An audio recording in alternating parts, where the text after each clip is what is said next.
കൊച്ചിയിൽ ഭൂരഹിതരും ഭവനരഹിതരുമായ കുടുംബങ്ങൾക്ക് നിർമ്മിച്ച ഫ്ളാറ്റ് സമുച്ചയത്തിന്റെ ഉദ്ഘാടനം കഴിഞ്ഞ് മാസങ്ങൾ പിന്നിട്ടിട്ടും ഗുണഭോക്താക്കൾക്ക് കൈമാറിയിട്ടില്ല. നിർമ്മാണം പൂർത്തിയായില്ല എന്നാണ് കൊച്ചി കോർപ്പറേഷന്റെ വിശദീകരണം.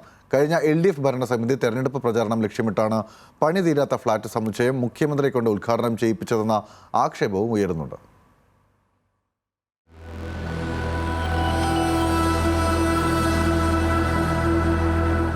കൽവത്തി, കൊഞ്ചേരി, തുരുത്തി നഗറുകളിൽ ദുരിതപൂർണമായ സാഹചര്യങ്ങളിൽ താമസിച്ചിരുന്ന കുടുംബങ്ങളെ പുനരധിവസിപ്പിക്കാനാണ് തുരുത്തിയിൽ 11 നിലകളുള്ള 2 ഫ്ളാറ്റ് സമുച്ചയങ്ങൾ മുഖ്യമന്ത്രി ഉദ്ഘാടനം ചെയ്തത്.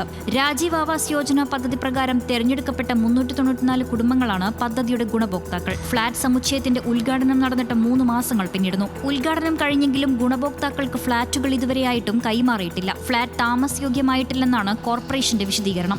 ഉദ്ഘാടനം നടത്തുകയും ചെയ്ത് അവർക്കത് കിട്ടാതായപ്പോൾ വാടക വീടുകളിൽ താമസിക്കുന്ന ആൾക്കാരുണ്ട്. അപ്പോൾ ഒരു പ്രശ്നം കിട്ടുമെന്ന് പ്രതീക്ഷിച്ചിട്ടും ഈ ഒരു 3 മാസമായിട്ടും കിട്ടാത്തതിൻ്റെ ഒരു വിഷമം എന്ന് പറഞ്ഞാൽ വാടക വീടുകളിൽ മാറിക്കൊടുക്കേണ്ട അവസ്ഥ, അഡ്വാൻസ് കഴിഞ്ഞു പോയി എന്നിട്ടുള്ള പരാതികൾ, അങ്ങനെയൊക്കെയാണ് വന്നുകൊണ്ടിരിക്കുന്നത്. പിന്നെ ഇപ്പം ഇതിൻ്റെ വർക്ക് ശരിക്കും പറഞ്ഞാൽ ഒരു വിധത്തിലും നിർത്താതെ വർക്ക് കറക്റ്റ് നടന്നുകൊണ്ടിരിക്കുകയാണ്. നമുക്ക് സാധാരണ എന്ന് പറഞ്ഞാൽ ആളുകളെ കയറി താമസിപ്പിക്കണമെങ്കിൽ അടിസ്ഥാന സൗകര്യം, അതായത് കുടിവെള്ളം, സീവേജ്, രണ്ടിൻ്റെ വർക്കും ഇതുവരെ മുടങ്ങാതെ നടന്നുകൊണ്ടിരിക്കേണ്ട അപ്ഡേഷൻ ചെയ്യുന്നുണ്ട്. തദ്ദേശ തെരഞ്ഞെടുപ്പ് ലക്ഷ്യമിട്ടാണ് നിർമ്മാണം പൂർത്തിയാകാത്ത ഫ്ളാറ്റിന്റെ ഉദ്ഘാടനം തിടുക്കത്തിൽ നടത്തിയതെന്നാണ് ആക്ഷേപം. പുതിയ ഫ്ളാറ്റിലേക്ക് ഉടൻ താമസം മാറാമെന്ന് കരുതിയിരുന്ന 394 കുടുംബങ്ങളാണ് ഇപ്പോൾ പ്രതിസന്ധിയിലായിരിക്കുന്നത്. 394 കുടുംബം എന്ന് പറഞ്ഞാൽ ഒരു മുറി അടുക്കള ഒരു ഹോളും ഉള്ളൂ.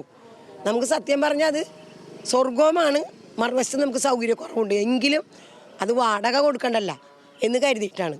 ഞങ്ങളൊക്കെ ഒരുപാട് 2011 തൊട്ട് ഞാൻ ഇതിൻ്റെ പുറകെ നടക്കണേണ്. അപ്പോൾ ഞങ്ങളുടെ നിത്യവൃത്തിക്ക് തന്നെ കഴിവില്ലാത്തവരാണ് ഞങ്ങളെല്ലാവരും ഇതിലുള്ള. എന്തുകൊണ്ട് ഇത് തരണില്ല എന്ന് ചോദിച്ചാൽ പണി നടക്കണം. വാടകയൊക്കെ കൊടുത്ത് ഞങ്ങൾക്ക് മതിയായി, എങ്ങനെയും കിട്ടിയാൽ മതി. പറഞ്ഞാതിരി സൗകര്യം കുറവാണെങ്കിലും ഒരു റൂം ഒരു ഹോളാണെങ്കിലും മതി, അവിടെ ഒതുങ്ങാന്ന് വിചാരിച്ചിട്ടാണ്. പണി എന്ന് തീരുമെന്ന ചോദ്യത്തിന് കോർപ്പറേഷന് ഉത്തരമില്ല. നിലവിലെ സ്ഥിതിയിൽ മാസങ്ങളെടുക്കും ഫ്ളാറ്റ് സമുച്ചയത്തിന്റെ പണി തീരാൻ. ദ്രുതഗതിയിൽ പണി പൂർത്തിയാക്കാനുള്ള നടപടികൾ അധികാരികൾ സ്വീകരിക്കണമെന്നാണ് നാട്ടുകാരുടെ ആവശ്യം. ന്യൂസ് മലയാളം, കൊച്ചി.